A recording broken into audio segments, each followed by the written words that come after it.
অনেকেই আমরা দাঁতের যত্নকে অবহেলা করি, কিন্তু জানেন কি, এই ক্রমাগত অবহেলার ফলে দাঁতের মধ্যে কিন্তু জমতে পারে পাথর, এবং সেটা বাড়িয়ে দিতে পারে দাঁত ও মাড়ির মারাত্মক রোগের ঝুঁকি। দাঁতে পাথর কেন জমে? শুধু নিয়মিত ব্রাশ করলে বা মাউথওয়াশ ব্যবহার করলে কি এই সমস্যা থেকে আপনি মুক্তি পেতে পারেন? যদি একবার দাঁতে পাথর জমে যায়, তাহলে কিভাবে এর হাত থেকে মুক্তি পাবেন, কি কি সমস্যা বা জটিলতা তৈরি হতে পারে, এগুলো নিয়েই আজকে আমরা আলোচনা করবো। আমাদের সঙ্গে রয়েছেন কলকাতা শহরের বিশিষ্ট চিকিৎসক ডক্টর হিমাদ্রি চক্রবর্তী। আমি স্যারের কাছে যাবো আপনাদের প্রশ্ন নিয়ে। তার আগে বলি, আমাদের চ্যানেলে যদি নতুন এসে থাকেন, চ্যানেলটিকে অবশ্যই সাবস্ক্রাইব করুন, কারণ স্বাস্থ্য সংক্রান্ত নানা সমস্যা নিয়ে আমরা প্রতিনিয়ত আপনাদের জন্য আলোচনা করছি। ভিডিওটি ভালো লাগলে লাইক করুন, কোনো প্রশ্ন বা মতামত থাকলে নিচে কমেন্ট বক্সে লিখুন এবং শেয়ার করুন। আর এই ভিডিও ডেসক্রিপশনে আমাদের আরো একটি চ্যানেল হেলথ ইম্প্যাক্ট ইউথের লিঙ্ক দেওয়া রয়েছে, যেখানে আমরা তরুণ প্রজন্মের স্বাস্থ্য সমস্যা নিয়ে প্রতিনিয়ত আলোচনা করছি। সেই চ্যানেলটিকেও অবশ্যই সাবস্ক্রাইব করুন। যেটা বলার বক্তব্য সেটা হচ্ছে যে টার্টার বা ডেন্টাল ক্যালকুলাস এটা হচ্ছে চারটে জিনিসের সংমিশ্রণ। এটা আমি অনেকবার আগে বলেছি, আরেকবার বলছি। সেটা হচ্ছে যে আমাদের food particle, dead bacteria, dead epithelial cells আর সল্ট ফ্রম স্যালাইভা, মানে আমাদের লালার মধ্যে কিছু লবণ থাকে, মেইনলি ক্যালসিয়াম এবং ফসফেট টাইপের লবণ। এই চারটে জিনিস কনগ্লোমারেট হয়ে দাঁতের উপরে জমলে সেটাকে আমরা টার্টার বা ডেন্টাল ক্যালকুলাস বলি। এবার এই জিনিসটা একটা ক্ষতিকারক দিক আছে। ক্ষতিকারক দিক কি? একটা না, বেশ কয়েকটা ক্ষতিকারক দিক আছে। একটা হলো ও তো ইনফেকশন সবসময় সাপ্লাই করছে, ও সাপ্লাই লাইন অফ ইনফেকশন, কারণ ওর মধ্যে ডেড ব্যাকটেরিয়া আছে, তার থেকে টক্সিনগুলো বেরোচ্ছে, সেগুলো যেখানে মাড়িতে লেগে আছে সেই জায়গাগুলোকে সবসময় ইনফ্লামেশন তৈরি করছে, যার ফলে বোন লস হবে, হাড় চলে গেলে দাঁতও নড়ে যাবে। দ্বিতীয় হচ্ছে ও ফিজিক্যালি, যেহেতু ফিজিক্যালি জিনিসটা গ্রো করে, মেকানিক্যালি ও মাড়িকে ঠেলে নিচের দিকে নিয়ে যাবে, যার জন্য আপনি যদি খুব দেরিতে পরিষ্কারও করেন, দাঁতগুলো কিন্তু লম্বা লম্বা হয়ে যাবে। অতএব আপনাকে মনে রাখতে হবে যে এই জিনিসটা কিন্তু আপনি বন্ধ করতে পারবেন না, মানে এটা ললাট লিখন। তাতে ক্যালকুলাস হওয়া, টার্টার হওয়াটা এটা হবেই। মানুষের মুখে ব্যাকটেরিয়াও থাকবে, আমরা খাবার দাবারও খাবো, আমাদের এপিথেলিয়াল সেল মারাও যাবে, আর আমাদের স্যালাইভা তাতে এই সমস্ত সল্টগুলো, ক্যালসিয়াম সল্ট এবং ফসফেট সল্ট থাকবে, এরা ডেড ব্যাকটেরিয়াকে ট্র্যাপও করবে, দাঁতের উপর জমবেও। অতএব এই জিনিসটা আপনাদের মনে রাখতে হবে যে এই জিনিসটা হয়েছে বলে হাউতাশ করে লাভ নেই। এটার জন্য কিন্তু আপনার একটা প্রফেশনাল কেয়ার দরকার। কারণ আপনি যদি আপনার জামা কাপড়কে লন্ড্রিতে পাঠাতে পারেন, আপনার গাড়িকে ওয়ার্কশপে পাঠাতে পারেন পরিষ্কার করার জন্য, সেক্ষেত্রে কিন্তু এটাও আপনি বাড়িতে বসে করতে পারবেন না। বা আপনি ভাববেন না আমি পৃথিবীর শ্রেষ্ঠ একটা টুথপেস্ট নিচ্ছি। অনেকে আমাকে বলেন আমি এই ব্র্যান্ড ওই ব্র্যান্ড, প্রচুর দামি দামি ব্র্যান্ড করছি, কিন্তু আপনি পারবেন না, কারণ এটা ইনএভিটেবিলিটি অফ লাইফ, এটা আপনার হবেই। আপনি মনে রাখুন, আপনি যেরকম স্নান না করলে আপনার গায়ে ময়লা জমে, সেরকম সেই জিনিসটাকে আপনাকে সাবান দিয়ে ঘষে পরিষ্কার করতে হতে পারে। কিন্তু কোনো সময় যেটা হয়, যেমন ধরুন আপনার পায়ে, এটাকে আপনাকে কিন্তু হাজার চেষ্টা করলে আপনাকে একবার একটা পেডিকিউর করতেই হবে, যেক্ষেত্রে ঘষে আপনি সমস্ত স্ট্রাকচারগুলো বের করবেন। সেক্ষেত্রে শুধুমাত্র সাবান দিয়ে কাজটা হবে না, সেরকমই আপনার প্রফেশনাল হেল্প কোনো সময় দরকার হবে। এবার এই প্রফেশনাল হেল্পের ব্যাপারে যেটা বলার, সেটা হচ্ছে যে আপনি কিন্তু এই কথাটা বাজারে শুনে থাকবেন, হয়তো অনেক সময় শোনেন, আজকাল হয়তো শুনছেন না, কিন্তু এই ট্রেন্ডটা কিন্তু বরাবর আমার ডাক্তার হিসেবে শুনতে হয়েছে, কারণ এই পেরিওডন্টিস্ট আমাকে শুনতেই হয়, ডাক্তারবাবু স্কেলিং করলে তো দাঁত নড়ে যায়। এইটা কিন্তু সম্পূর্ণ ভ্রান্ত ধারণা। এই বিষয়ে আর ডিসকাশন আজকের দিনে খুব বেশি দরকার নেই। তবু বলে দিচ্ছি, যেহেতু পাথরটা ব্যান্ডের মতন দাঁতের গায়ে লেগে থাকে মেকানিক্যালি, সেজন্য একটা স্তরের মতন হয়ে একটা, দুটো, তিনটে, চারটে, পাঁচটা, ছটা দাঁত একদম সলিড একটা ব্যান্ডের মতন হয়ে আটকে থাকে। আসলে আপনার দাঁতগুলো নড়েই গেছে।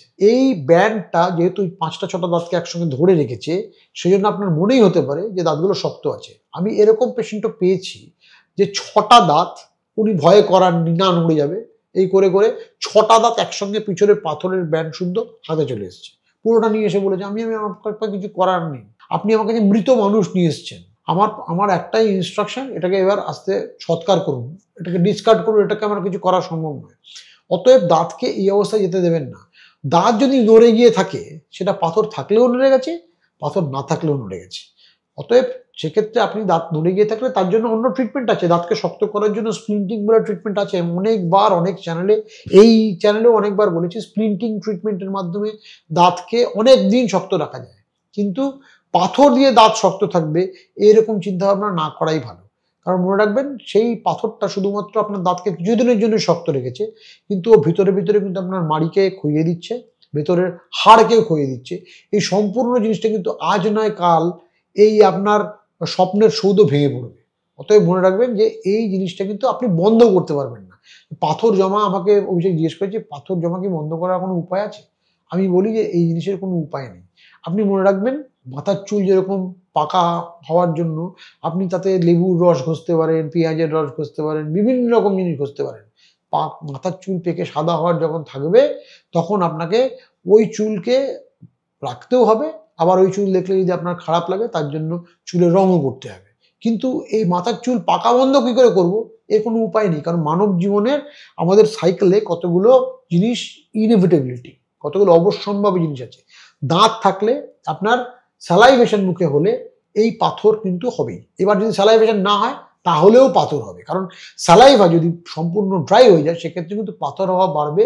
বা স্যালাইভা বা লালা যদি খুব ঘন হয়ে যায়, দেখুন জ্বরের সময় দেখা গেছে মুখে পাথর হওয়া বেড়ে যায়, কারণ সে সময় মুখের টেম্পারেচার বেড়ে যায়। জ্বরের সময় তো শরীরের টেম্পারেচার বাড়ে, স্যালাইভেশন কমে যায়। বা খুব স্ট্রেস লেভেল যদি আপনার বেশি থাকে, স্যালাইভেশন কমে যায়। পরীক্ষার আগে সেই সময় কিন্তু এই টার্টার ডিপোজিশনের রেটটা বেড়ে যায়। অতএব আপনাদের মনে রাখতে হবে এই জিনিসগুলো। বাজার চলতে কিছু টুথপেস্ট আছে যে টুথপেস্টগুলো দিয়ে আপনি এই জিনিস বন্ধ করতে পারেন, কিন্তু আপনি মনে রাখবেন এই টুথপেস্টগুলো কিন্তু টুথপেস্ট নয়, এগুলো এক ধরনের ওষুধ। অতএব ওষুধ যেরকম আপনি পাড়ার দোকান থেকে চেয়ে নিয়ে খেয়ে খাওয়াটাও ঠিক নয়, সেরকম এই ধরনের টুথপেস্ট ইউজ করাটাও ঠিক নয় উইদাউট প্রেসক্রিপশনস। সেইটার জন্য আপনাকে একজন ডাক্তারবাবুকে যেতে পারবেন, তিনি আপনাকে দাঁত পরিষ্কার করে দেবেন। স্কেলিং হোক, রুট ক্লিনিং হোক, বা এখন এবিসি বা air stream biofilm control treatment হিসেবে যেটা বেশি জেন্টল ওয়ে, যেটাতে পাউডার স্প্রে ইউজ করা হয়, সেগুলো দিয়েও করা হতে পারে, যাতে আপনার দাঁতের এবং মাড়ির ক্ষতি কম হয়।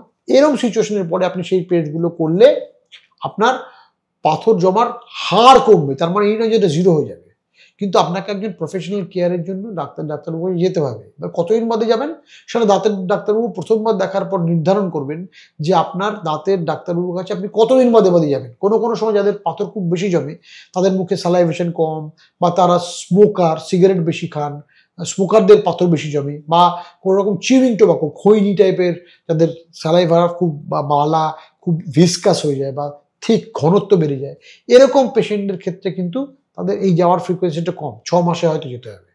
কিন্তু আপনি ভাববেন না যাবো না, কিন্তু মনে রাখবেন সেক্ষেত্রে কিন্তু আপনার দাঁত নড়ে পড়ে যাওয়ার সম্ভাবনা দিনকে দিন বাড়বেই।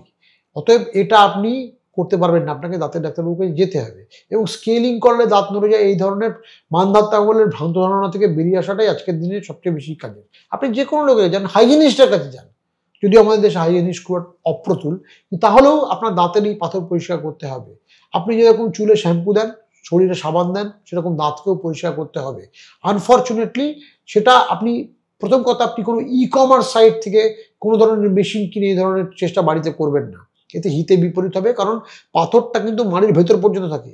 মাড়িতে যদি আপনি একটা আনস্টেরিলাইজড ইনস্ট্রুমেন্ট ইউজ করেন, সেক্ষেত্রে মাড়ি থেকে ইনফেকশন হয়ে রক্তারক্ত তো হতেই পারে, প্লাস ইনফেকশন হয়ে কিন্তু জিনিসটা অনেক খারাপ দিকে গড়াতে পারে। অতএব একজন প্রফেশনাল ডাক্তারবাবুর সাহায্য নিন, তিনি আপনাকে দেখে বলতে পারবেন যে আপনার জন্য কোন মেথডে পাথর থাকলে বের করতে পারবেন, পাথর কমাতে গেলে কি কি পদ্ধতি অবলম্বন করতে হবে, এবং আপনাকে কতদিন বাদে বাদে প্রফেশনাল কেয়ারের কাছে যেতে হবে।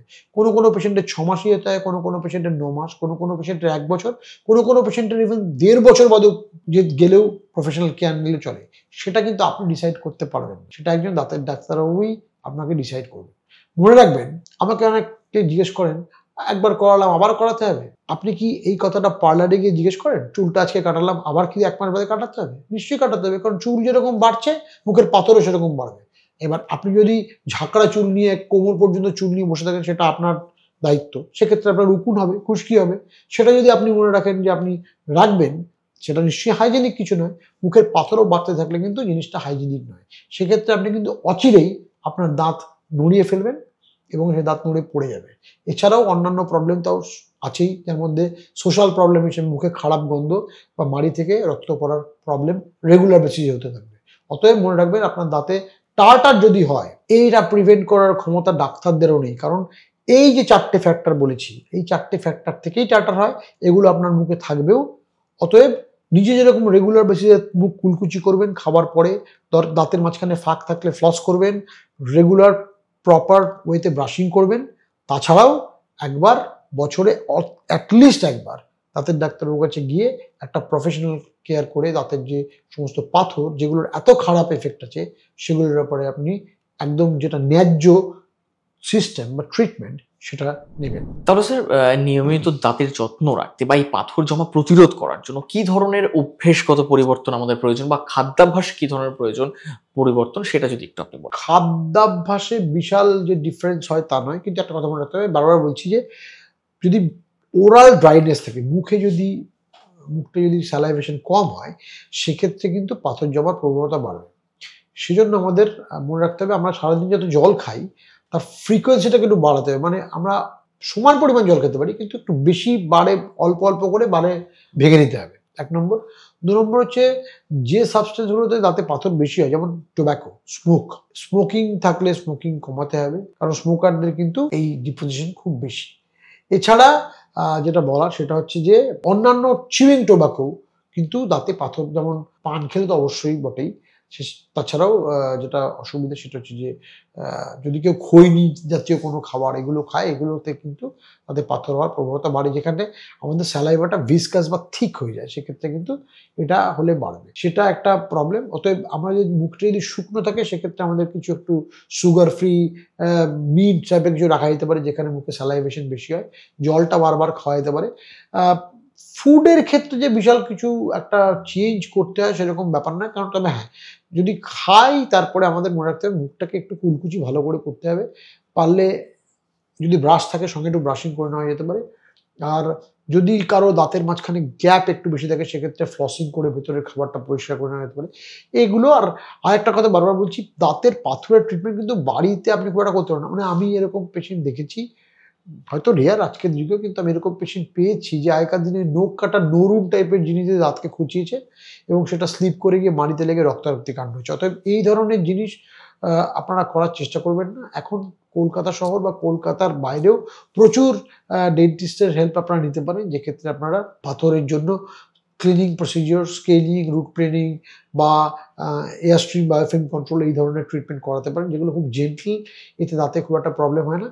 আচ্ছা, কিছু কিছু টুথপেস্ট আছে যেগুলোতে দাঁতে পাথর জমাটা একটু কমায়, সেগুলো ই-কমার্স সাইটে অ্যাভেলেবল। আমি একটাই রিকোয়েস্ট করবো, আপনারা নিশ্চয়ই ব্যবহার করতে পারেন, কিন্তু একজন ডাক্তারের পরামর্শ না নিয়ে ব্যবহার করবেন না, কারণ এই টুথপেস্টগুলোর অন্যান্য একটু সাইড এফেক্ট আছে।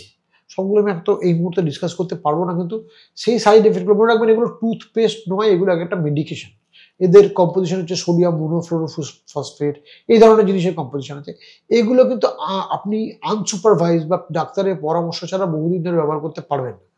অতএব আপনি একটা, অনেক সময় হয় আমাদের কাছে কিছু পেশেন্ট এসে দোকান থেকে বলেছে এটা দিয়ে ব্যবহার করুন, দোকানে যারা বিক্রি করছেন ওষুধ দোকানে তারা তো জানেন না যে এর পার্শ্ব প্রতিক্রিয়া কি আছে। অতএব যদি আপনাকে এই ধরনের টুথপেস্ট ব্যবহার করতেই হয়, একজন ডাক্তারের পরামর্শ নিন, একজন ডেন্টাল সার্জনের পরামর্শ নিন। আপনারা ওডোন্টোরে আসতে পারেন, আমাদের টিম তো সবসময় করে, আপনি যে কোনো ডেন্টাল সার্জনের পরামর্শ নিতে পারেন, তাতেও কোনো অসুবিধা নেই। কিন্তু আরেকটা কথা, আপনি যতই পাথর সংক্রান্ত জিনিসে আপনার সাবধানতা অবলম্বন করুন, পাথর কিন্তু হবেই, ঠিক আছে? এবং মনে রাখবেন এটা একটা ইনএভিটেবল থিং, কারো কম হবে কারো বেশি হবে। অতএব একবার আপনার কত বেশি হচ্ছে কত কম হচ্ছে তার উপর ডিপেন্ড করে একজন ডাক্তারবাবুকে দেখান, যিনি আপনাকে দেখে বলবেন যে আপনার মোটামুটি কিরকম ফ্রিকোয়েন্সিতে ক্লিনিং লাগবে। আপনি যদি মনে রাখবেন, এই জিনিসটা কিন্তু আমাকে পেশেন্ট জিজ্ঞেস করতেন, এখন আর করেন না, এটা সারা জীবন ধরে করে যেতে হবে। আপনি মনে রাখবেন, আপনার জামা কাপড় থেকে শুরু করে, আপনার বাড়িঘর থেকে শুরু করে, আপনার গাড়ি থেকে শুরু করে, আপনার সমস্ত ওয়ার্ক প্লেস থেকে শুরু করে সমস্ত জিনিসের যদি একটা প্রফেশনাল ক্লিনিং দরকার হয়, তাহলে আপনার দাঁতেরও কিন্তু একটা প্রফেশনাল ক্লিনিং দরকার হবে। হতে পারে সেটা 6 মাসে বা সেটা 1 বছরে বা কোনো কোনো ক্ষেত্রে 1.5 বছরে, কিন্তু এটা দরকার হবে। ভাববেন না এই ট্রিটমেন্টটা আপনি একবার করাবেন আর কোনোদিন করাবেন না। এতে আপনার মুখের খারাপ গন্ধ হলো কি হলো না সেটা সেকেন্ডারি ইস্যু। সবচেয়ে বড় ইস্যু, আপনার কিন্তু বোন লস হয়ে গিয়ে দাঁতটা পড়ে যেতে পারে। সেক্ষেত্রে আপনাকে কিন্তু এই যে আমাদের বাংলা একটা কথা আছে, দাঁত থাকতে দাঁতের মনও বোঝে না। দাঁতটা চলে গেলে আপনি বুঝতে পারবেন দাঁতটা থাকলে কি সুবিধা আর দাঁতটা না থাকলে কি অসুবিধা। আশা করছি আমি বোঝাতে পারলাম যে দাঁতের পাথর হলে আপনি কি ধরনের প্রিকশন নেবেন, এবং সেটা যদি দাঁতের পাথর হয়েই যায়, যেটা প্রায় ইনএভিটেবল, দ্যাট আপনি কমপ্লিটলি বন্ধ করতে পারবেন না, সেক্ষেত্রে আপনি কি ধরনের ট্রিটমেন্ট করালে বা কি ধরনের লাইফস্টাইলের চেঞ্জ আনলে